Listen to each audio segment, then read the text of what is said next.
మామూలుగా మనకి 1947 ఆగస్టు 15న స్వాతంత్రం వచ్చిందన్న విషయం తెలుసు. కానీ ముందు రోజు అనగా 14నే స్వాతంత్ర వేడుకలు చేసుకున్నారని తెలుసా? అవును, మీరు విన్నది నిజమే. దాని వెనుక ఓ బలమైన కారణం కూడా ఉంది.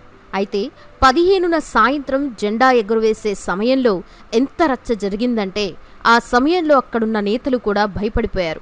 మరి అంతలా అక్కడ ఏం జరిగింది? అసలు ముందు రోజు ఎందుకు వేడుకలు చేసుకున్నారు? ఆ సమయంలో మహాత్మా గాంధీ అక్కడ ఎందుకు లేరు అనే మరిన్ని విషయాలు ఈ వీడియోలో తెలుసుకుందాం. సో వీడియోని స్కిప్ చేయకుండా ఎండ్ వరకు చూడండి.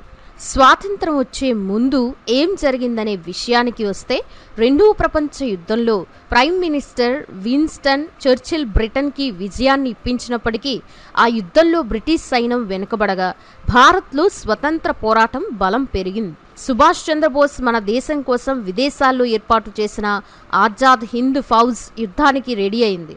మహాత్మా గాంధీ నాయకత్వంలో దేశంలో స్వతంత్ర ఉద్యమం ఎత్తులో ఉంది.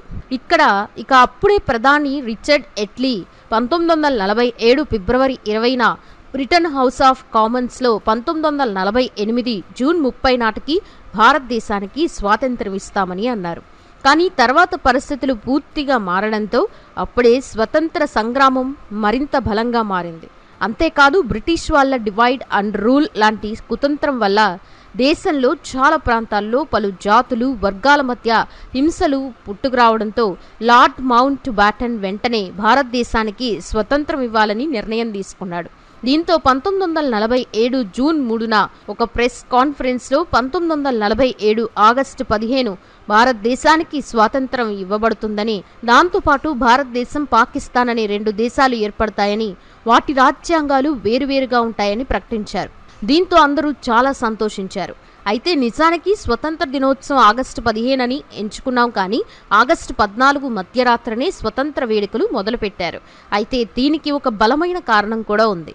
అదేంటంటే మన దేశంలోని ప్రముఖ జ్యోతిష్యులు ఆగస్టు 15 మంచి రోజు కాదని, ముందు రోజు 14న నక్షత్రాలు ఆగస్టు 15 కంటే బాగున్నాయని, కాబట్టి ముందు రోజే వేడుకలు చేసుకుంటే దేశంకి మంచిది అనడంతో అందరూ ఈ నిర్ణయం తీసుకున్నారు.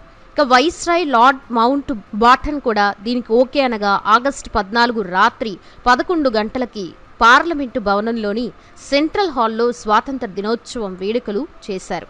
ఈ వేడుకని సుచేత కృపలాని చేతుల మీదుగా ప్రారంభమైంది. ఆమె ఉత్తరప్రదేశ్ తొలి మహిళా ముఖ్యమంత్రి అవడంతో మొదట ఆమె అల్లామా ఇక్బాల్ పాట సారే జహాసే అచ్చా పాడారు. తర్వాత బంకిం చంద్ర చటర్జీ రచించిన వందే మాతరం పాడారు. అది తర్వాత భారత జాతీయ గీతంగా మారింది. ఇక 11:55 స్వతంత్ర భారతదేశ తొలి ప్రధాని జవహర్ లాల్ నెహ్రూ తన ప్రసంగాన్ని వినిపించారు. అర్ధరాత్రి సమయంలో ప్రపంచం నిద్రపోతూ ఉంటే భారత్ భవిష్యత్తు మరియు స్వేచ్ఛ కోసం మేల్కొంటుంది. ఈ స్వాతంత్ర ద్వారం వద్ద మనం నిలబడినప్పుడు మనం ఇదే విషయాన్ని ప్రత్యేకంగా గుర్తుంచుకోవాలి. హిందుస్థాన్ ఒకే మతం పైన ఆధారపడి ఉన్న దేశం కాదు, ఒక మత ప్రజల దేశం కాదు. ఇక్కడ చాలా మంది వేరువేరు మతాల సంస్కృతులు ఉన్నవాళ్లు కలవడం జరిగింది అని అన్నారు. ఇక రాత్రి 12 గంటల సమయంలో అనేక శంఖారావాలు పూరించబడ్డాయి. ఒక మహాత్మా గాంధీ సుభాష్ చంద్రబోస్కి జై కారాలతో మారు మ్రోగింది. ఆ తర్వాత స్వతంత్ర భారతానికి తమ ప్రాణాలను అర్పించిన వీరులకి 2 నిమిషాల పాటు మౌనం పాటించారు. ఆ తర్వాత జవహర్ లాల్ నెహ్రూ రాజేంద్ర ప్రసాద్ లార్డ్ మౌంట్ బాటన్ని భారత్ యొక్క మొదటి గవర్నర్ జనరల్గా నియమించడంతో మౌంట్ బాటన్ చాలా సంతోషంతో పొంగిపోయాడు. పోర్ట్ వైన్ ఒక బాటిల్ తీసుకొని ఆయన తన చేతులతో అతిథులకి ఆ మద్యం అందించారు. తర్వాత తన గ్లాస్ నింపుకొని చేతిని ఎత్తి టు ఇండియా అని చెప్పాడు. తర్వాత పండిట్ నెహ్రూ ఒక కవర్ ఇచ్చిన, అందులో రేపు ప్రమాణ స్వీకారం చేయబోయే మంత్రుల పేర్లు ఉన్నాయని చెప్పి అక్కడ నుండి వెళ్ళగా తర్వాత ఆ కవర్ తెరిచి చూసి మౌంట్ బాటన్ నవ్వుకున్నాడు. ఎందుకంటే అది ఖాళీగా ఉంది. కారణం నెహ్రూ మంత్రుల పేర్లతో ఉన్న పేపర్ని పెట్టడం మర్చిపోయారు. ఆ రాత్రి ఢిల్లీలో రోడ్ల గురించి ఒక అమెరికన్ జర్నలిస్ట్ ఇలా రాశాడు: రోడ్లపై ప్రజలు ఆనందంతో కేకలేస్తున్నారు. హిందూ, ముస్లిం, సిక్కు అందరూ స్వాతంత్రోత్సవం జరుపుకున్నారు. ఆ తర్వాత స్వాతంత్రోత్సవం కేవలం ఢిల్లీకి మాత్రమే కాకుండా దేశం మొత్తం జరుపుకుంటున్నారు. కళల నగరం ముంబైలో నగర మేయర్ తాజ్ లాంటి అందమైన హోటల్లో రాత్రి భోజనం ఏర్పాటు చేశారు. ఇక మరుసటి రోజు అనగా ఆగస్టు 15 ఉదయం 8:30 లార్డ్ మౌంట్ బాటన్ జవహర్లాల్ నెహ్రూని స్వతంత్ర భారతదేశానికి మొదటి ప్రధానిగా federal court chief justice Shri Harilal Kania ప్రమాణ స్వీకారం చేయించారు. ఇక గవర్నర్ జనరల్ చేతుల మీదుగా ఇతర మంత్రులు దేశ సేవ శపథం తీసుకున్నారు. ఇక ఢిల్లీలో రోడ్లపై లక్షలాది మంది నిండిపోయారు. ఆ సాయంత్రం 5 గంటలకు ఇండియా గేట్ దగ్గర ప్రిన్సెస్ పార్కులో మౌంట్ బాటన్ భారతదేశ జెండా ఎగురవేయాల్సి ఉంది. అయితే అక్కడికి ఒక 30,000 మంది మాత్రమే వస్తారని అనుకున్నారు.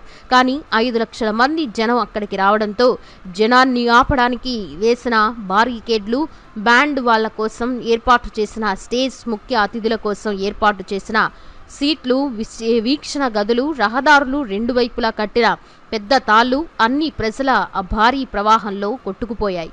ఇక బ్యాండ్ వాళ్ళు కూడా ఆ తుఫాన్లో మునిగిపోయారు. చుట్టుపక్కల ప్రజల గుంపు అంత పెద్దదిగా ఉంది కాబట్టి డోలు కొట్టడం అసాధ్యమైపోయింది. ప్రజలు ఒకరితో ఒకరు ఎంత దగ్గరగా కూర్చున్నారంటే వారి మధ్య గాలి కూడా దూరడం కష్టమైంది. దీంతో జవహర్లాల్ నెహ్రూ, లార్డ్ మౌంట్ బాటన్లకి స్టేజ్ మీదకి ఎలా వెళ్లాలో అర్థం కాలేదు.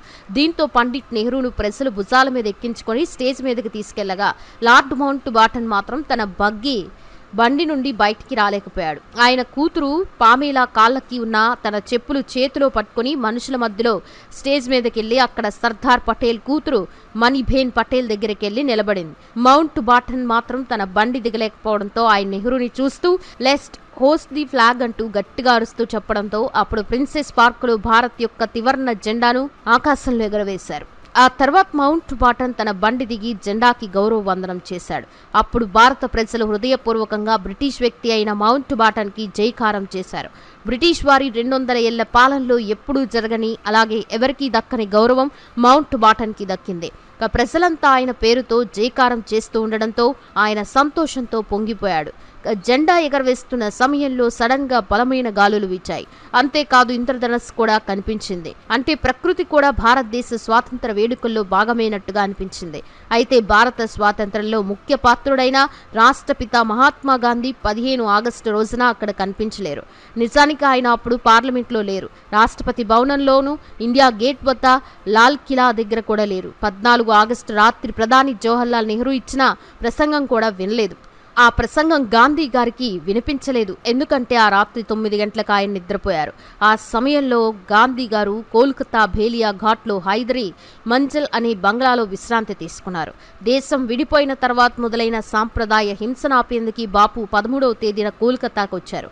అక్కడ ఆయన హింసాత్మక చర్యలని ఆపడానికి ప్రయత్నిస్తున్నారు. ఆగస్టు 15వ తేదీ ఉదయం 2 గంటలకి ఆయన నిద్ర నుండి లేచారు. హింసాత్మక చర్యలకి అరికట్టడానికి మరియు శాంతిని స్థాపించడానికి నిరాహార దీక్ష చేస్తున్నారు. కాబట్టి 15 ఆగస్టు 1947 భారతదేశ చరిత్రలో ఒక చారిత్రాత్మక రోజు. ఇదే స్వాతంత్ర్యం కోసం భగత్ సింగ్, రాజ్గురు, సుఖదేవ్, చంద్రశేఖర్ ఆజాద్ వంటి లక్షల మంది క్రాంతికారులు నవ్వుతూ తమ ప్రాణాలని బలిదానంగా చెల్లించుకున్నారు. ఈ స్వాతంత్ర్యం కోసం నేతాజీ సుభాష్ చంద్రబోస్ దేశం వెలుపల దేశం కోసం ఆజాద్ హింద్ ఫౌజ్ని ఏర్పాటు చేశారు. ఇదే స్వాతంత్ర్యం కోసం మహాత్మా గాంధీ, సర్దార్ పటేల్, పండిట్ జవహర్లాల్ నెహ్రూ మరియు కోట్లాది మంది భారతీయులు అహింసా మార్గంలో పోరాడారు.